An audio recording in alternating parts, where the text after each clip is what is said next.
보면 9월 말 현재 외화증권 투자 잔액은 3,856억 달러, 약 460조 원으로 집계됐습니다.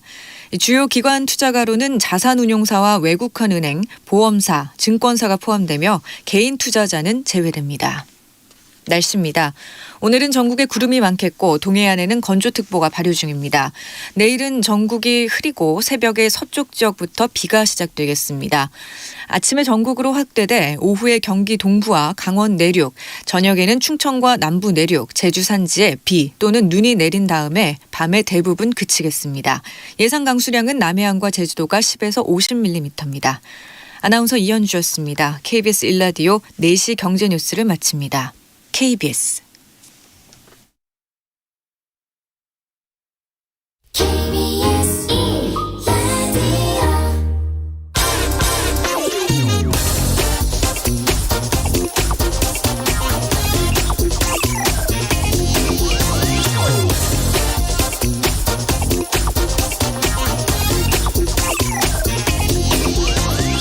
종부세 대상자가 서울 수도권뿐만 아니라 지방에서도 크게 늘어나서 이제 보통 사람들도 내는 이 세금 폭탄이 됐다, 이런 기사 많이들 보셨을 겁니다.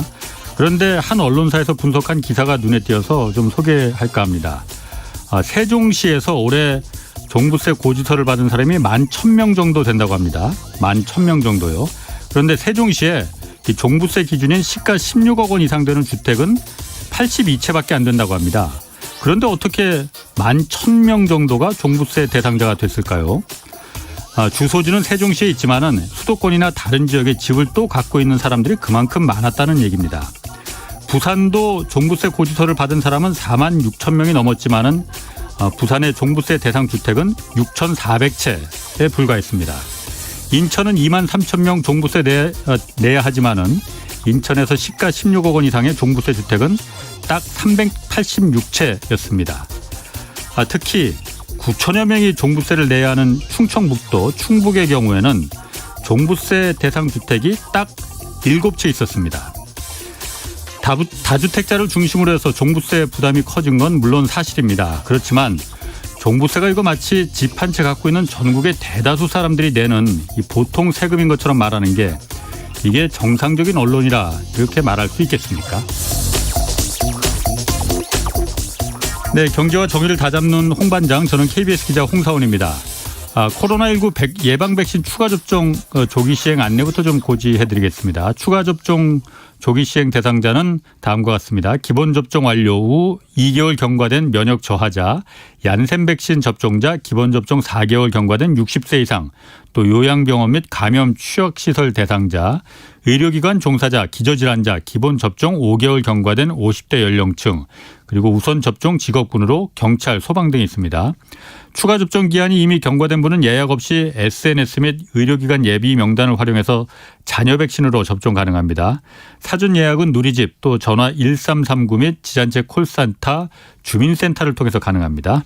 자, 홍사원의 경제쇼 출발하겠습니다. 유튜브 오늘도 함께 갑시다.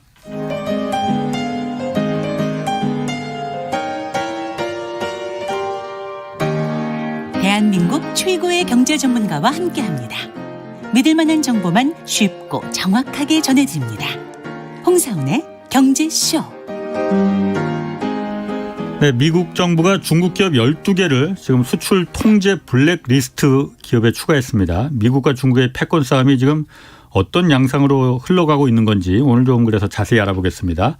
전병서 중국금융경제연구소 소장 나오셨습니다. 안녕하세요. 안녕하십니까. 자, 그 미국 상무부가 국가 안보에 위협이 된다 해서 수출 통제 블랙리스트 전부 전 세계 27개 기업 발표를 했다고 해요, 지정을. 근데 중국 기업이 여기 12개나 포함됐어요. 이거 좀 자세히 좀 설명을 해 주시죠. 뭐 바람 잘 날이 없는데요. 그러게요. 이게 뭐 처음한 건 아니고요. 예. 2019년 5월 달에 이미 그 하이실리콘이라고 반도체 회사 있죠. 하웨이 회사가 이제 반도체를 디자인하는 회사. 네. 그 회사 제재를 시작을 해서 2020년 5월에는 하웨이를 포함한 네. 이제 회사를 또 제재를 했고. 예. 그래서 그 사이에 한 400개 가까운 회사를 제재를 했어요. 예. 근데 이게 뭐냐 그러면은 중국을 포위해서 이제 말려 죽이기 전략입니다. 그래서 물자, 정보, 자금 이걸 차단하는 게 미국의 전략인데 예. 그 중에서 이제 물자 쪽에서 해당되는 것이 바로 미 상무부의 그 EAR이라는 게 있는데 이게 수출 이제 뭐 관리 조례 예. 뭐 이런 식의 이제 아하. 법안이 있고 그 법안 중에 하나가 엔티티 리스트라는 게 방금 말씀하신 이제 그 금지 대상 기업을 지정하는 이제 제도입니다. 거기에 예. 이번에 이제 12개가 걸렸다는 건데 예. 그래서 이게 뭐냐 그러면 예. 두 가지 목적입니다. 하나는 이제 미국의 국가 안전에 위협을 준다든지 예.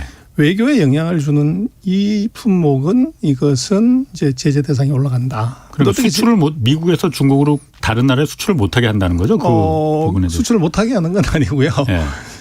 그게 이제 그 승인을 받아라.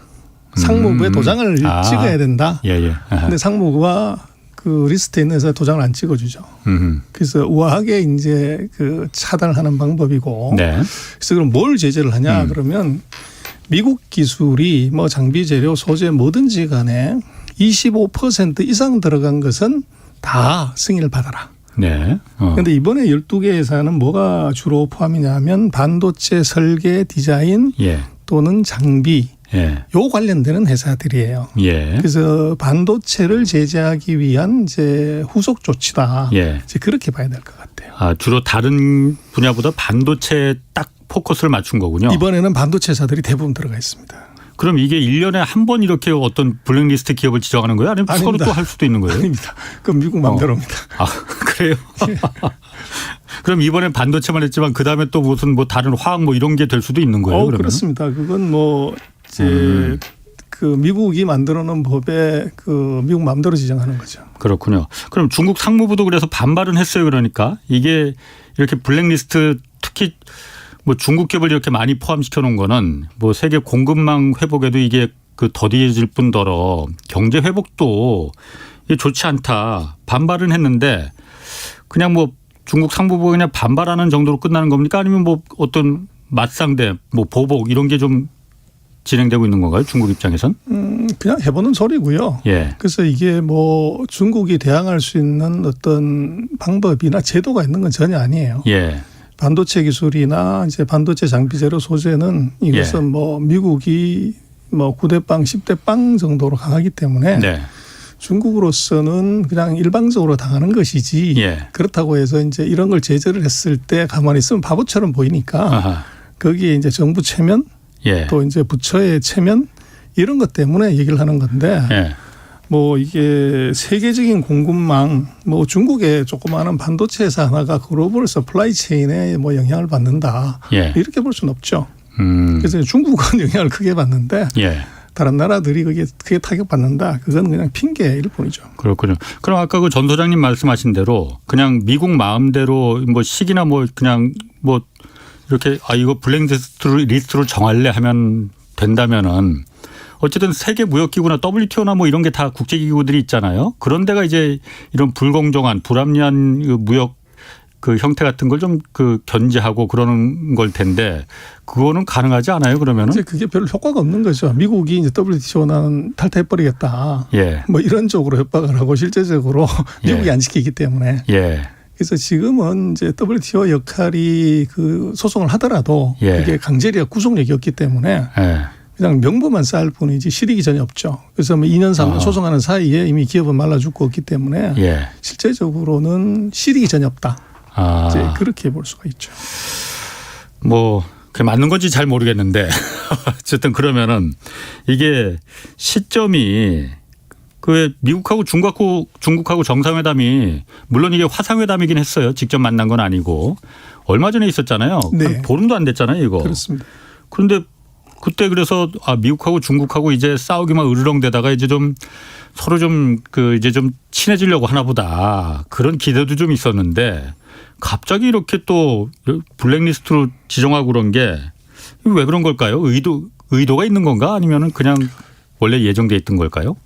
뭐 예정이 돼 있다고 봐야 되고요. 예. 그래서 뭐 좀 친하게 지내려고 그러면 공동성명도 발표하고 예. 뭐 이래야 되는데 예. 그 정상회담에서 아무 발표가 없었어요. 예, 그래서 자기가 그렇죠. 서로 하고 싶은 얘기 그냥 하고 예. 치웠고. 예. 그래서 뭐 많은 언론에서 이제 아무 성과 없는 회담을 했다. 예. 이제 그렇게 얘기를 많이 하는데 제가 볼 땐 그렇지 않아요. 아, 그래서 미국도 확실히 얻은 게 있고 예. 중국도 확실히 얻은 게 있어요. 그 공동 성명에서 공동성명 안 만들었지만 저희 미중 정상회담에서 그렇죠. 그래서 공동 성명을 안 한 게 예. 화상회담이라서 안 한 거 아니에요? 그런 건 아니고요. 아, 근데 화상회담을 3시간 동안 했는데 아, 엄청나게 많은 얘기를 사실 보통 뭐 정상회담 해봐야 1시간 뭐 이 안에 끝내야 되는데 예. 오래 한 거죠. 아. 많은 얘기를 했지만 예. 그러나 제가 볼 때 이건 다 이미 짜고 친 고스톱이다. 그래서 첫 번째는 중국이 이번 정상회담에 응한 가장 큰 이유는 대만이라는 것을 이것을 이제 미국으로부터 확실하게 정리하기 위해서 참여를 한 걸로 보여지고 예. 그리고 이 정상회담은 제가 볼 때는 800억짜리 정상회담이에요. 800억짜리? 예. 그 무슨 말인가요? 그래서 이제 이번 정상회담에서 그 바이든 대통령이 예. 그 사이에 이제 트럼프 대통령, 바이든 대통령이 대만에 대해서 조금 왔다 갔다 했어요. 그래서 대만은 이제 뭐 유엔 가입하면서부터 중국을 대표하는 나라는 대만이 아니고 중국이다. 네. 이렇게 이제 그 79년 이후로 쭉 그랬죠. 왔다가 예. 트럼프 때 이제 아시아 태평양 전략 보고서에 이제 미 국방부가 만든 보고서에 네. 거기에 이제 몽고부터 시작을 해가지고 대만을 국가라고 명시를 했어요. 예. 그래서 이거는 이제 하나된 중국이라고 하는 그 원칙을 이제 위반한 거다. 그래서 중국이 예. 펄펄 뛰고 난리 났죠. 네. 그러나 트럼프도 뭐 호방기도 안 끼웠고 예. 그걸 이어받은 이제 바이든 같은 경우는 뭐 갖다부터 얘기를 안 하다가 최근에 보면은 만약에 대만이 공격을 받으면 예. 우리가 바로 방어하러 들어간다. 이런 예. 발언을 해요. 했죠. 예. 근데 그거는 다르게 생각을 하면은 이 대만은 중국을 대표하는 나라가 중국이라고 하면 예. 중국은 32번째 성이 대만이다 이렇게 보는 거죠. 그럼 그 안에서 관련되는 일은 중국 내부적인 문제인데 미국이 거기에 개입해서 뭐 방어를 한다거나 전쟁을 한다는 것은 이건 다른 나라라고 본다는 거죠. 네. 우방을 건드렸다고 보는 거니까 그럼 이건 국가를 인정하는 거다. 네. 그래서 난리를 친 거죠. 예. 그러나 그것은 제가 볼 때는 아주 노회한 그 외교관이자 정치가인 바이든의 계산된 수준이고 이번에 바이든이 전 세계 TV가 다 뭐 보고 있는 거기서 이 하나된 중국을 우리는 그대로 유지한다. 인정한다. 말했죠. 이렇게 예. 얘기를 해요. 예. 예. 그러나 거기 단수조항 하나 붙이는 게 단 현재의 상황을 예. 변화시키는 건 안 된다. 예. 그래서 니들이 대만을 공격하거나 이러는 거 안 된다. 요걸 단서를 달았어요. 이게 무슨 얘기냐면 예. 만약에 대만의 현재 상황을 바꾼다는 것은 무력 침공을 통해서 대만을 통일한다는 얘기인데 예. 그것은 맞겠다고 하면서 미국은 무기를 팔겠다는 얘기예요. 그래서 이미 대만에. 그렇죠. 그래서 뭐 트럼프 때도 뭐 전투기를 66대나 팔았고 예. 이번에도 아마 무기를 또 추가적으로 살 거예요. 대만이. 예. 그래서 무기를 팔아서 장사를 하는 이제 폐가 하나 생긴 반면에 그게 800억 불이라 이거죠? 아닙니다. 아, 그 얘기 아니에요? 그렇죠. 예. 그래서 이 중국은 그 사이에 이제 대만이 누구 거냐에 대해서 전 세계적으로 미국이 그렇게 얘기를 하니까 예. 저것은 뭐 중국은 저거 허수아비 아니냐 이렇게 이제 봤던 건데 그 예. 부분을 클레이파하면서 명분을 얻었죠. 확실하게. 예. 그러나 이제 정상회담 하기 전에 보면 그 하웨이의 CFO를 캐나다에서 3년 동안 이제 구금을 시켜놨던 몽환조우를 예. 석방을 해요. 예, 예. 근데 그 석방을 이제 한다는 것이 뭐 뚜렷한 뭐 이게 그 혐의 없음, 무죄 이게 아니고 예. 그냥 슬그머니 석방을 해줬어요. 예. 예. 근데 그걸 중국은 그러면은 어떻게 이용을 했냐. 이제 생중계를 했죠. 그렇죠. 그리고 대대적으로 이제 홍보를 했고. 국빈의 귀향처럼 중계했어요. 그렇습니다. 그래서 이제 몽환조가 비행장에서 기자회견도 하고 예. 거기서 이제 얘기를 한 거죠. 조국이 나를 구해줬다. 아하. 위대한 이제 조국이 외교력으로 우리를 구해줬다. 예. 이제 그렇게 얘기를 했으니 중국의 외교력이 이 정도로 세다는 거를 이제 다른 나라는 안 믿지만 예. 이제 이 중국 국민들은 그 인민들은 그걸 뭐 1억 2천만 명인가 1억 6천만 명인가 생중계를 봤다는 거예요. 예. 거기서 눈물 흘리는 사람도 많고 아하. 엄청난 이제 홍보 효과를 가진 거죠. 예. 그래서 미국은 몽환조를 풀어줌으로 인해서 이것이 중국이 이걸 어떻게 이용할 거라는 걸 알고 있는데 왜 풀어줬냐는 거죠. 거기에 답은 뭐냐 그러면 트럼프하고 이제 시진핑이 그 1단계 무역 합의를 하면서 예. 2천억 불어치의 미국산 이제 제품을 사주기로 약속을 했다가 코로나가 터지니까 네. 중국이 그걸 이제 적당히 어물쩍 넘긴 거죠. 아. 그래서 지금 10월 달 기준으로 보면 목표치의 60%밖에 안 사줬어요. 그러면- 약속 위반이에요. 아하. 40% 안 산 거예요. 예, 예. 그런데 그게 금년 연말까지니까 기한이 아. 그거 넘으면 이제 적당히 넘어가는 거죠. 아. 제가 볼 때는 거기에 대해서 예. 미국에 대해서 중국이 약속하지 않았다고 하면 예.孟晚舟석방이나 이번 그 정상회담은 이루어질 수가 없고 정상회담에서도 대만을 국가가 아니라고 예. 그렇게 천명했을 가능성이 거의 없어 보여요. 그래서 아마도 금년 연말 또는 내년 아마 상반기 전까지 예. 그 40%니까 800억 달러. 800억 달러를 사주는 걸 아마 뒤에서 사인을 했을 거예요. 아. 그래서 이제 웃으면서 서로 미국은 뭐 회담 내용이 뭐 아무것도 없어요. 예. 내용이. 근데 바이든이 계속 왜 웃었냐. 예. 800억짜리를 건졌으니까. 아. 그리고 시진핑은 이제 대만 독립은 아니라고 미국이 얘기했잖아를 전 세계 미국의 입으로 예. 이제 노티파이 한 거기 때문에 예. 둘 다가 서로 하나는 돈을 얻었고 하나는 외교적 명분을 얻었다. 네. 그래서 이번 회담은 아마 그렇게 봐야 될 거 아닌가 싶습니다. 아, 그러니까 미국 입장에서는 그 중국 정부가 미국 물건을 2천억 달러치 사주기로 약속을 했었는데 그 이제 코로나 때문에 잠깐 중단됐었는데 이번에 이제孟晚舟 풀어주고 정상회담 하면서 자, 대만 그 중국이 하나의 대표적인 국가야라고 부축해 세워주고 대신 이제 800억 달러 사주기로 한 거는 약속대로 사줘. 이렇게 했을 거라는 거죠. 그렇죠. 그게 합의가 안 됐으면 아마도 뭐 회담이 이루어지기 어렵겠죠. 그렇군요. 참. 그런데 그렇게만 또 보기에는 이게 참 부침이 많아요. 아까 전 소장님 말씀하신 대로. 그런데 또 정상회담 끝낸 그렇게 서로 얻는 게 주고받았으면은 잘 진행되는 게 맞는 거잖아요. 그런데 베이징 동계올림픽 내년에 2월에 열리는데 이게 미중 양국이 정상회담 열린 지 딱 3일 만에, 사흘 만에 외교적 보이콧한다 미국이 그렇게 밝혔단 말이에요. 중국 입장에서는 지금 베이징 올림픽이 굉장히 뭔가 가장 첫 번째 지금 그 국가적인 정책 우선순위인데 미국이 외교적 보이콧이라는 건 그러니까 선수들은 그 참가시키는데 어떤 국가적인 어떤 그 특사나 정부 당국자들은 이제 참석 안 한다는 게 외교적 보이콧이라면서요. 이거는 어떻게 해석을 해야 돼요, 그러면은? 그래서 이제 그게 노회한 그 바이든, 예. 노회한 정치인 외교관 바이든의 수가 예. 확실히 드러나는 것 같아요. 예. 그래서 이번에도 보면 미중 정상회담을 하는데 배석자를 보면 예. 중국은 그 최근 2년 반 동안 미국하고 치열하게 전쟁했던 예. 무역협상의 대표인 류허가 이제 협상단 그 배석에 일본으로 나와요. 예. 그러면 미국도 똑같이 카운터파트로 USTR 대표가 이제 그렇죠. 거기 배석을 해야 되는데 예. 예. 캐서린 테이가 아니고 특히는 아예 나오지도 않았고 예. 열란 재무부 장관이 거기 나왔어요. 재무부 장관이? 그렇죠. 그래서 그 얘기는 왜? 뭐냐 그러면 결국은 중국은 이제 통상 문제를 얘기하고 싶었고 예. 미국은 통상 문제는 됐고 대신 또 다른 카드를 사실은 보여준 거죠. 금융이다. 근데 그 이유가 뭐냐 그러면 결국은 제가 볼 때는 이거 회담이 이루어진 배경은 뭔가 중국이 미국한테 해줬어야만 이게 되는 건데 예. 그런데 이제 바이든 같은 경우는 중국인의 속성을 너무 잘 아는 거죠. 예. 그래서 이것을 400억 불이든 800억 불이든 사는 것을 미국의 압박에 의해서 중국이 사주게 됐다는 이미지를 주게 되면 중국은 죽었다 절대로 그걸 안 하는 거죠.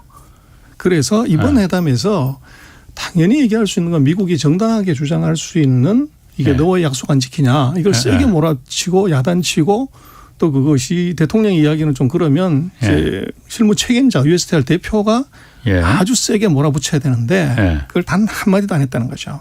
그 얘기는 결국은 중국의 이 속내를 정확하게 짚고 있고 체면을 세워주면서 실리를 챙기는 이제 밀당의 고수라는 거죠. 그러니까 그 정상회담 자리에서 야, 중국 니네 2천억 불 우리하고 사주기로 약속을 했는데 왜 1,200억 불만 사줘? 그러니까 나머지 800억도 빨리 사줘 하면은 한 달밖에 안 남은 게 그게 아니에요. 공식적으로 말을 해버리면은 중국 인민들의 체면을 구기는 그렇죠. 그거를 봐준 거구나. 그러니까 그렇죠. 미국이 그걸 살려주고 실제로는 받아가는 거죠. 그리고 예. 우아하게 하고서 챙길 거 다 챙기고 나서는 다음 카드를 또 내민 거죠. 예. 이 베이징 올림픽에 보이콧할 수 있다. 보이콧한다가 아니고 예. 이게 가능성을 지금 슬쩍 또 흘린 거죠. 그래서 결국은 이걸 통해 가지고 예. 이것은 이제 뭔가 또 미국이 얻고 싶은 게 있는 거죠. 그러나 이것은 이제 중국으로서는 이것을 반드시 성사시켜야 되는 이유가 있어요. 첫 번째는 뭐냐 그러면 이번 아마 코로나19 때문에 전 세계적으로 반중 정서, 협중 정서가 어느 나라 할 것 없이 최악인데 역대로 이것의 이유는 중국이 코로나 발병을 부인한 거죠. 예. 그래서 이것이 가장 나쁜 이제 요인이고 두 번째는 미중의 전쟁 2년간 중에서 무역에서는 별로 이런 게 없지만 제가 볼 때는 중국이 아주 치명적으로 이런 게 하나 있어요. 이게 뭐냐면 기술이란 기술은 다 베껴서 다 예. 훔친 기술로 지금 중국이 예. 뭘 하고 있는 거다. 이게 이제 이미지가 확실하게 심해진 거죠. 예. 그래서 중국은 이 두 가지를 탈피를 해야 되는데 첫 번째가 뭐냐면 그것을 절묘하게 전 세계 이미지 메이킹을 할 수 있는 것이 올림픽이에요.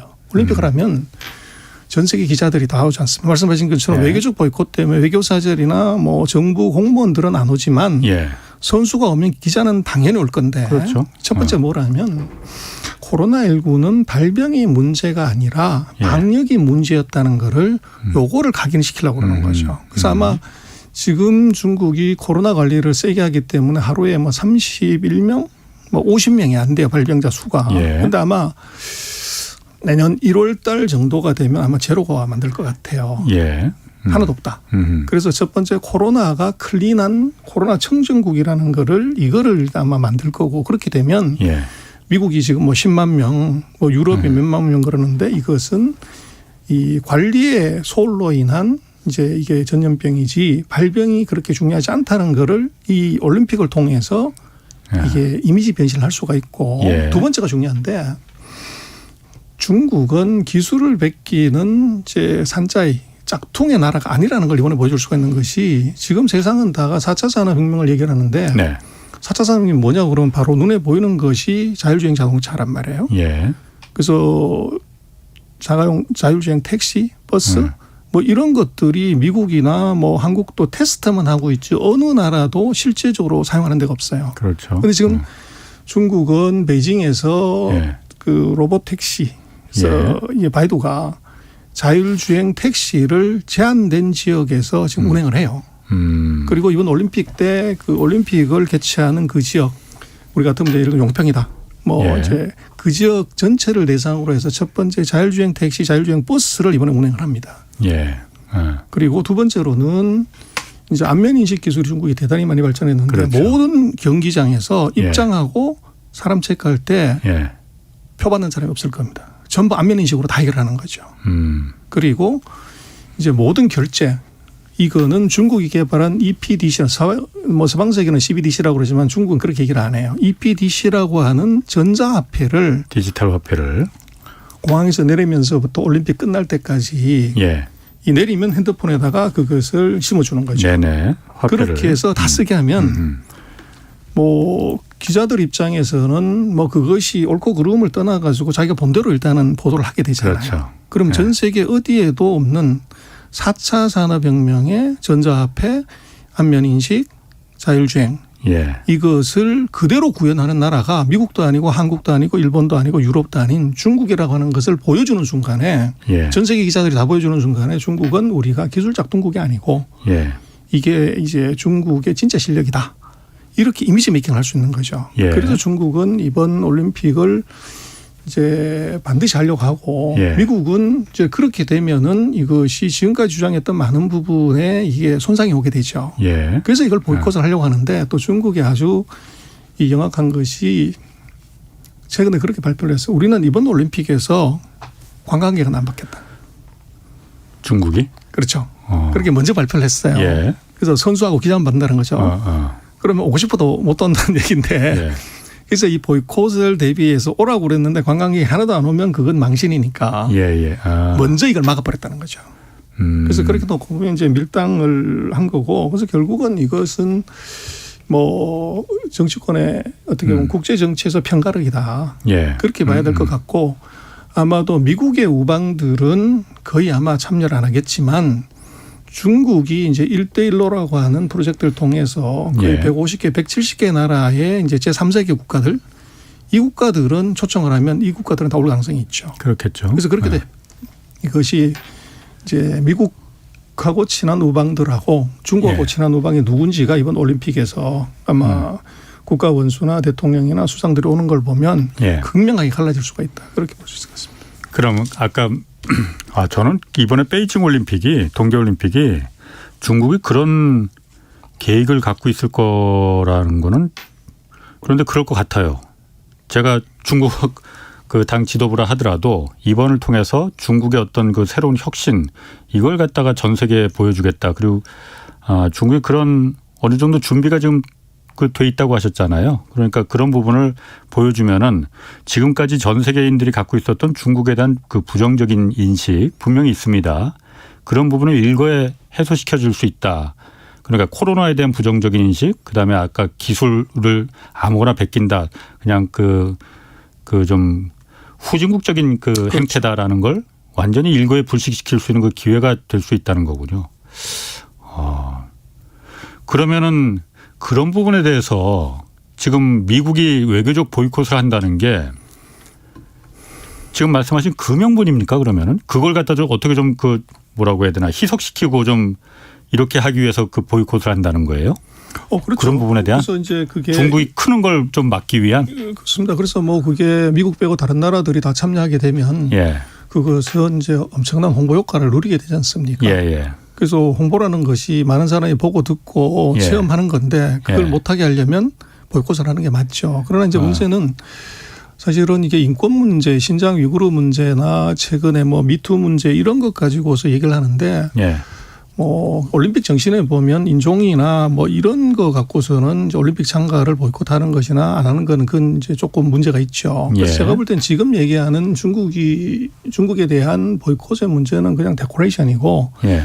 결정적으로 왜 안 하냐고 그랬을 때는 아마 코로나를 들고 나올 것 같아요. 예. 코로나가 여전히 이제 있기 때문에 예. 그래서 선수들의 안전 또는 관광객의 안전, 지도자들의 안전 때문에 안 간다. 이거는 유럽이건 어디건 다 익스큐즈가 되는 거기 때문에 지금은 이제 그 핑계거리를 그 어떻게 보면 협박의 수단으로 안 간다고 하는 것이 이제 인권 문제는 이러지만 예.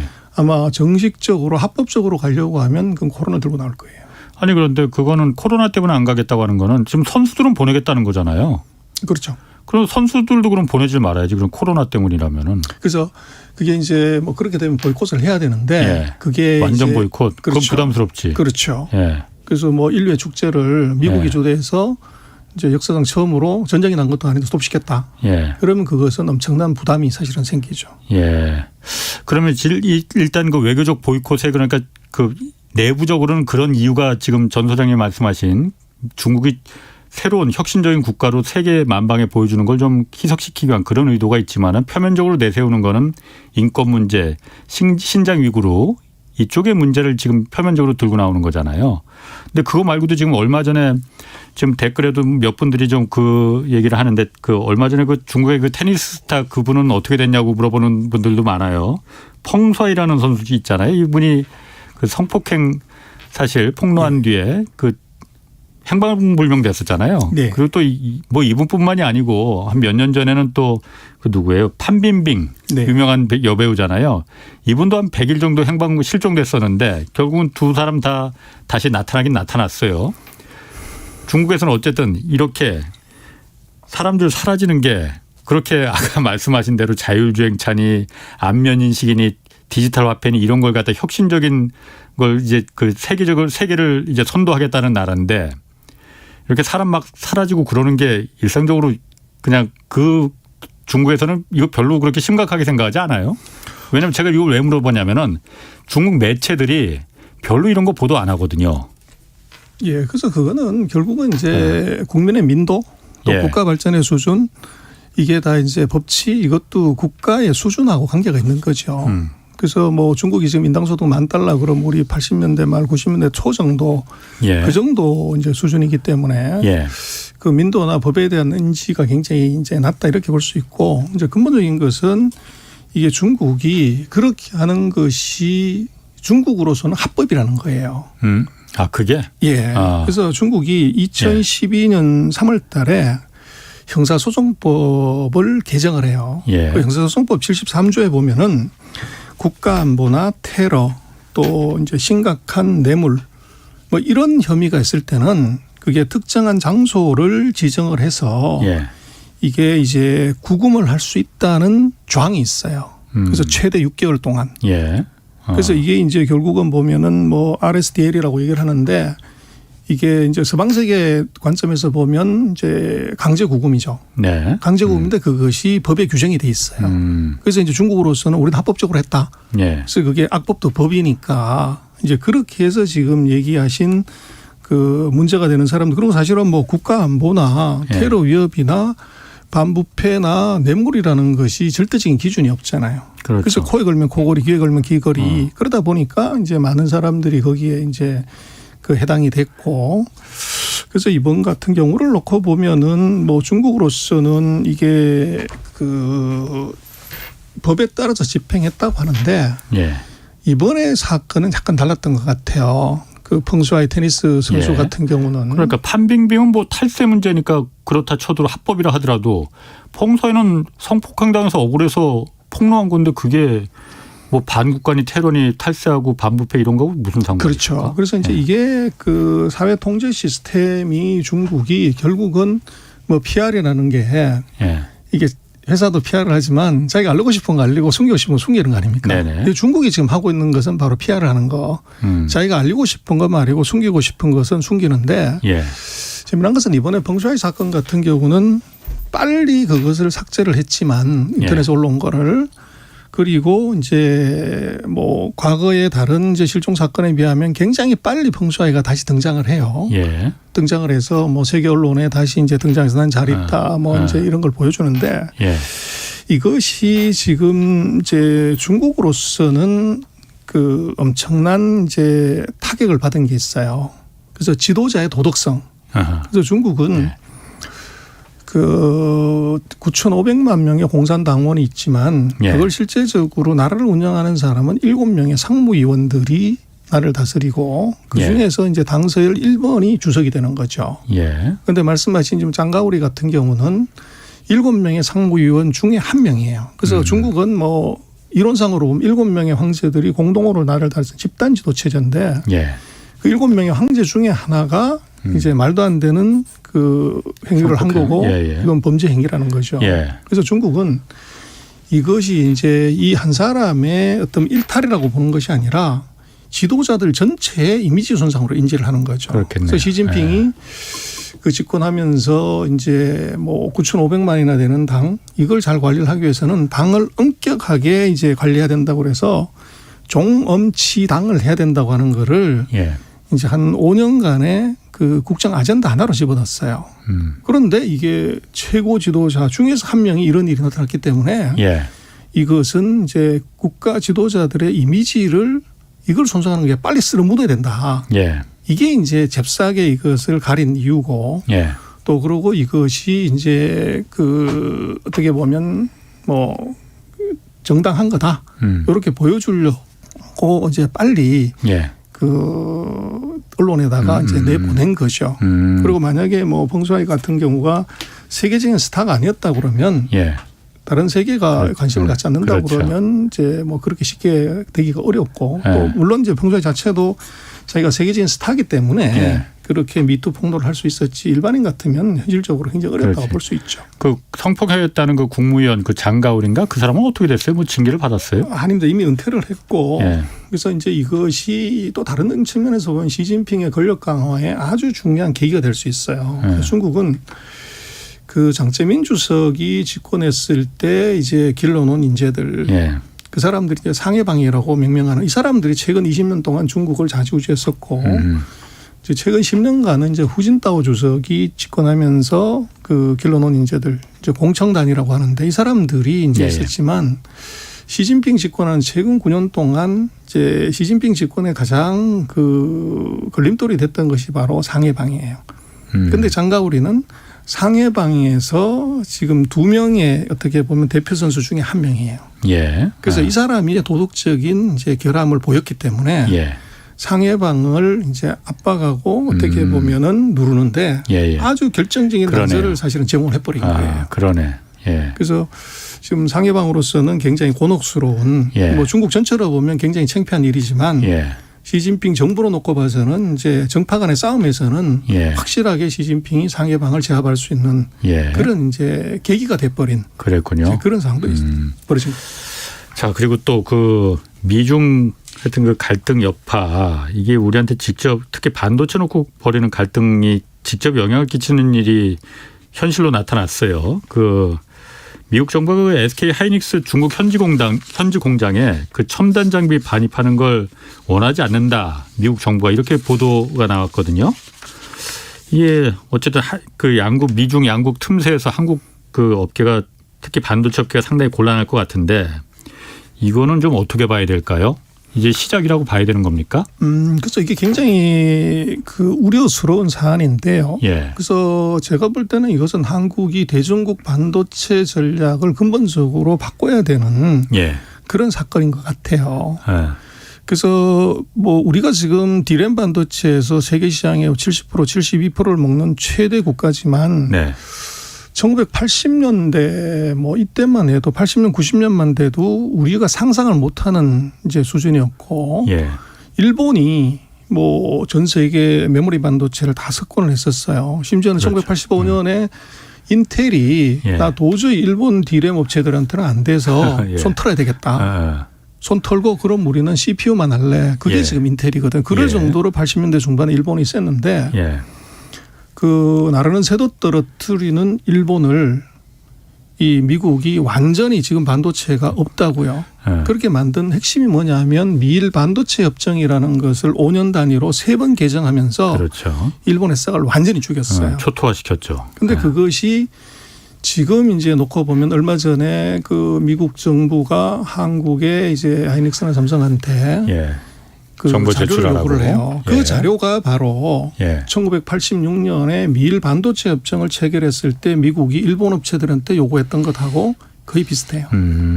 그래서 결국은 이게 일본을 죽였던 그 반도체 전쟁을 예. 어떻게 보면 이제 중국과의 전쟁에서 이 중국에 도움을 줄 수 있는 나라들에 대한 제재 수단으로 예. 그걸 쓸 수 있는 가능성이 이미 벌어진 거예요.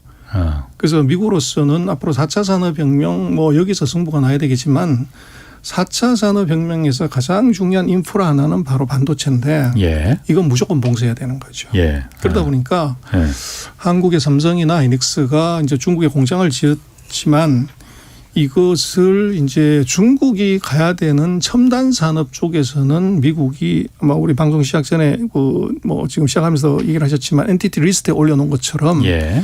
이것은 브로킹을 해버리는데 예. 지금 중국은 반도체 제조 기술로 보면 한 14나노 그래서 예를 들면 반도체 회로를 그리는 붓의 가늘기가 예. 우리는 지금 한 5cm 정도 5mm 정도 붓으로 그린다고 하면 예. 중국은 한 14mm 정도 붓으로 그래요. 그래서 그 위에는 7, 10, 14에서 우리보다 한 3단계 4단계 정도 굵은 붓으로 그리니까 이 같은 반도체 면적당 이제 나올 수 있는 집족도 훨씬 떨어지는 거죠. 네. 그런데 지금 미국은 10cm짜리 10mm짜리 붓으로 그리는 건 중국으로는 절대 주면 안 된다. 그래서 10나노 이하로 가는 장비 재료 소재 이건 어떤 것도 이제 중국으로 수출을 못 하게끔 해요. 예. 근데 지금 우리 하이닉스 같은 경우는 바로 이제 그 10나노 이하급 예. 여기에 관련되는 이제 증서를 하려고 하다가 보니까 중국에. 그렇죠. 미국의 이 제재에 걸린 거죠. 그래서 아마 제가 볼 때는 이것은 미국이 풀 가능성이 거의 없어 보여요. 예. 이건 절대 양보를 안 하기 때문에 그렇게 예. 되면 우리가 지금 그 중국에 만들어 놓은 이제 그 낸드나 디램의 생산 공장은 지금은 이제 어떻게 보면 첨단 공정을 거기서 하고 있지만 예. 앞으로는 그것은 레거시 제품으로 가야지 최첨단으로 가면 안 되는 문제가 생기고 미국이 그렇게 제재를 하는 가장 큰 이유는 미국에다 공장을 지으라는 거죠. 미국에. 그래서 얼마 전에 삼성도 170억 불을 이제 그 테일러시에다가 공장 짓는 걸로 그렇게 한 것처럼 미국이 이걸 역설적으로는 이걸 활용을 해서 이제 중국에 짓지 말고 미국에다가 팩토리를 짓게끔 만드는 수단으로 이걸 또 활용을 하는 거죠. 그래서 우리로서는 이제는 아마 중국을 생산 기지로 쓰는 전략은 이것은 첨단 제품 이것은 이제 물 건너갔다. 그러면 우리로 선택은 한국 안에다가 하든지 아니면 미국에 하든지 그렇게 이제 가야 되는데 지금 당장은 미국의 압박이 워낙 세기 때문에 이제 미국에다가 공장을 짓는다고 하지만 사실은 우리 삼성도 그 사이에 인텔이나 TSMC는 나 공장을 3개 짓겠다, 하나 짓겠다 뭐 이제 발표를 확 했는데 우리 삼성은 시간을 굉장히 오래 끌었어요. 그래서 뭐 우리 언론에서도 이런저런 말이 많았고 삼성이 저렇게 우물쭈물하다가 이제 당하는 거 아니냐 그랬지만 결과적으로 놓고 보면 이번에 삼성이 한 걸 보면 최고의 딜이었다. 그래서 10년 동안 텍스를 거의 97% 이상 이제 면제를 받는 기가 막힌 딜을 사실은 한 건데 그래서 저는 그런 것 같아요. 지금 그 삼성의 반도체 전략에 대해서는 한국의 정치권이나 또는 이제 언론이나 여기서 그 훈수 두지 마라. 세계 1등하는 기업이 그 기업의 훈수를 받을 만한 컨설팅 해주는 사람이 몇이나 될까요? 없다고 봐야 되고 책임질 수 없는 사람들이 그냥 카더라로 얘기하는 것은 그것은 노이즈만 일으키지 않는다. 정말로 삼성은 라인 하나를 거기다 20조 이상의 돈을 퍼붓는다고 하는 것은 이것은 뭐 엄청난 실패를 했다고 엄청 타격이기 때문에 정말로 절절히 고민하고 이제 엄청난 이제 이 가정을 하면서 이 판단을 하는 거란 말이에요. 그래서 이번에 놓고 보면 역시 저는 삼성이다. 이게 아주 파격적인 조건을 끌어내고 시간을 충분히 가지면서 이제 가져왔고 또 그리고 마지막까지 애를 태워다 왔기 때문에 뭐 미국이 5번이나 땡큐를 할 정도로 그게 이제 전략이죠. 그래서 놓고 보면 역시 삼성이었다 이렇게 이제 생각이 되고 그러나 이제 조금 봐야 되는 것은 지금 거기다가 3나노짜리, 5나노짜리 공장을 짓는다는 건데 지금 전 세계에서 최첨단 라인이 5나노짜리예요. TSMC하고 삼성만 지을 수 있는 라인인데 그걸 지금 인텔도 짓고 이 TSMC도 짓고 우리 삼성도 짓고 그럼 2년 반 뒤에 그 공장이 3개나 들어서게 돼요. 그렇게 되면 지금 이제 파운드리가 모자란다 그러지만 그 쇼티지 비율이 5%도 안 돼요. 그런데 세 놈이 동시에 대량의 라인을 지면 2024년에는 오버서플라이 나고 가격이 폭락할 위험이 있어요. 저게. 그래서 삼성이 왜 이제 미적거리고 계속 이제 패를 돌렸냐 그러면 제가 볼 때는 그걸 이미 보고 있었기 때문이다. 그럴 수 있겠네요. 지금 이제 말은 뭐 인텔도 TSMC도 다 그렇게 얘기를 하지만 제가 볼 때는 2024년에 정말 공장이 3개에서 많으면 6개가 서냐 저는 그렇지 않을 것 같아요. 그래서 바이든 대통령이 이제 그때 되면 퇴임의 시점에 가까우는데 그때 지지율을 보겠죠. 그래서 지지율이 형편없이 떨어지거나 이제 지금 있는 야당이 득세할 가능성이 높으면 말똥만 쳐놓고 기다리는 거죠. 그렇게 되면 이제 그 쇼티지가 아닌 오버서플라이의 위험을 상당 부분 줄일 수가 있고 그리고 거기 좋은 익스큐즈가 뭐냐 그러면 지금 3나노 정도를 가려고 그러면 EUV 최첨단 장비를 넣어야 되는데 노광기라는 거를 이거는 지금 전 세계에서 딱 한 개 나라 네덜란드 ASML이 독점을 해요. 그런데 이 회사가 이거 뭐 장비 하나 만드는데 6개월 걸리고 가격이 3천억 하기 때문에 1년에 많이 만들어야 지금 캐파로서는 한 4, 50대밖에 못 만들어요. 그런데 라인 하나당 대략 한 20대 이상이 들어가야 되는데 현실적으로 3개 공장, 6개 공장에 들어갈 장비를 또 기존에 또 공장들 또 있잖아요. 그걸 다 못 맞출 가능성이 있어요. 그렇게 되면 아마 2024년 가가지고 이 건물만 지어놓고 우리가 장비 수급이 안 돼서 완공을 못했다. 이렇게 익스큐즈를 하면서 계속 이제 수급을 딜레이를 시킬 가능성이 있어 보여요. 그렇군요. 제가 그 말씀 들어보니까 중국 입장에서는 그럼 미국이 한국에다가도 이렇게 그 중국 공장에다가 첨단 장비 넣지 마 이렇게 말하면은 중국 입장에서도 억울할 거 아니에요. 그러면은 이번에 우리 요소수 사태에서 봤잖아요. 아무것도 아니지만은 중국이 공급하지 않으면 한국이 꼼짝 못한다는 걸 이번에 중국 정부 너무나 잘 봤을 거란 말이에요. 그런 게 한 지금 1,000개도 넘는다면서요. 그런 걸 어떤 전략적인 무기로 쓸 가능성 없습니까? 있을 수는 있는데요. 제가 볼 때는 이번에 요소수 문제는 우리가 조금 이제 잘 볼 필요가 있는데요. 예. 이번 요소수 문제는 그게 중국이 한국을 타켓해서 뭔가 보복을 하려고 한 것이냐, 예. 아니면 중국이 정책 오류나 헛발질하다가 나타난 사고가 예. 우리가 우연치 않게 돌멩이가 날라와서 맞은 거냐 이걸 봐야 되는데 예. 이건 확실하게 후자예요.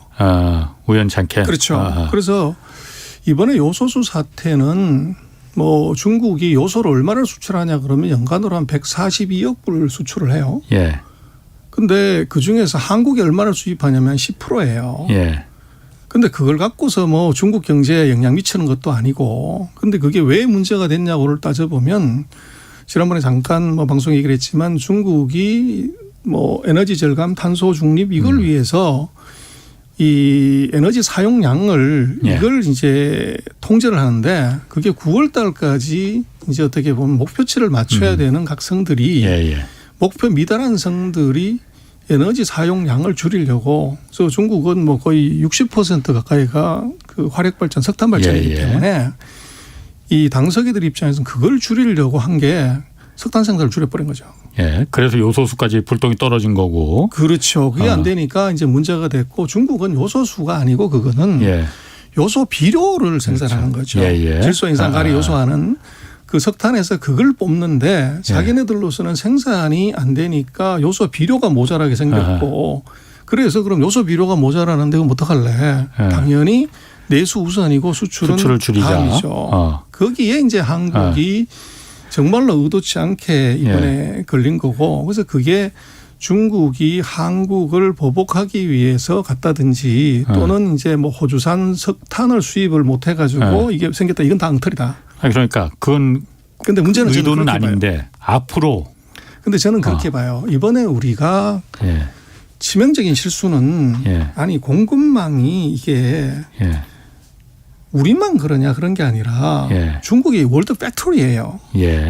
뭐 미국부터 당장 월마트에 파는 물건의 46%가 메이드 인 차이나인데 그거 끊어버리면 화장지, 이쑤시개, 뭐 애기저기 장난감 다 없어지는데 그거는 공급망은 잘 관리하는 것이지 그것을 뭐 전체 모든 라인을 다 가져간다는 건 어느 나라도 없어요. 그래서 우리는 그걸 어떻게 잘 관리하냐의 문제인데, 이번에 우리가 봐야 되는 것은 이번 사태의 원인이 뭔지를 정확하게 파악하고 거기서 문제의 해법을 찾아야 되는데, 우리는 이게 무슨 국가적인 일인 것처럼 난리를 쳤고 뭐 해결도 잘 안 되면서 그런데 결국은 생각을 해보시면 140억 불, 14억 불 정도는 우리나라라고 하더라도 그것이 정말로 총리나 장관이나 이 사람의 소관이냐.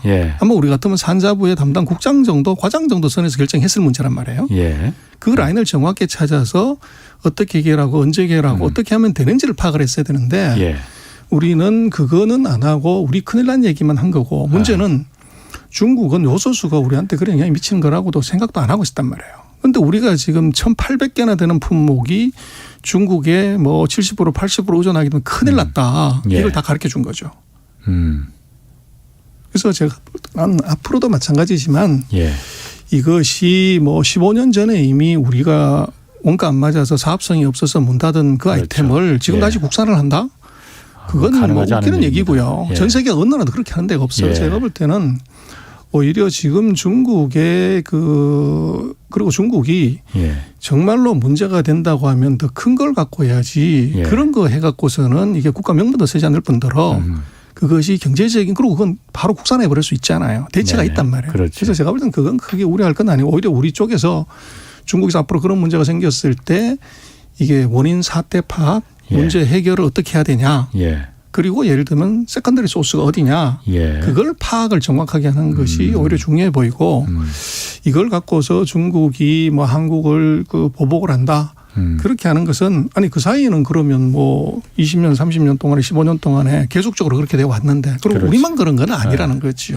그건 그냥 기후일 뿐이라고 생각하시는 거군요. 그래서 그것보다는 한국이 저것이 중국의 이 정책이나 이 소스를 실시간으로 정확하게 파악할 수 있는 모니터링하는 시스템이 있어야 된다는 거죠. 그게 없이 그냥 있다가 뭐 이것도 지금 터진 거는 9월 달에 이미 얘기가 됐고 이게 10월 달에 발표를 했는데 우리는 이제 2달, 석 달 뒤에 이제 이 난리를 치고 있다는 거죠. 그렇죠. 그래서 지금도 보면은 뭐 호주에서 가져오고 베트남에서 가져오고 해가지고 지금 뭐 크게 문제 없이 이제 넘어간단 말이에요. 그래서 그것이 이제 우리가 너무 조금 이제 정말로 이런 은밀하고 신속하게 그리고 정확하게 타겟팅해서 해결해야 되는데 그것보다는 자꾸 이제 핑계대고 이제 어떻게 보면 비난하고 이러는 데 시간을 다 쓰고 그 과정에서 우리가 노출하지 않으면 노출해서는 안 될 그 치부를 자꾸 드러내는 것. 우리의 약점을 스스로. 그렇죠. 이제 그게 특히 이제 우리 대중국 관련돼서는 그게 우리가 전략적으로 좀 미스 아닌가 싶어요. 그런 부분이 앞으로 중국이 좀 전략적으로 이용할 가능성도 없지는 않겠네요. 그래서 이번에 우리가 다 보여준 거죠. 그러니까. 알겠습니다. 오늘 좋은 말씀 정말 감사합니다. 지금까지 전병서 중국금융경제연구소 소장 함께했습니다. 고맙습니다. 예, 감사합니다. 자, 오늘 여기까지 하겠습니다. 저는 내일 다시 찾아뵙겠고요. 지금까지 경제와 정의를 다잡는 홍반장 홍사훈의 경제쇼였습니다.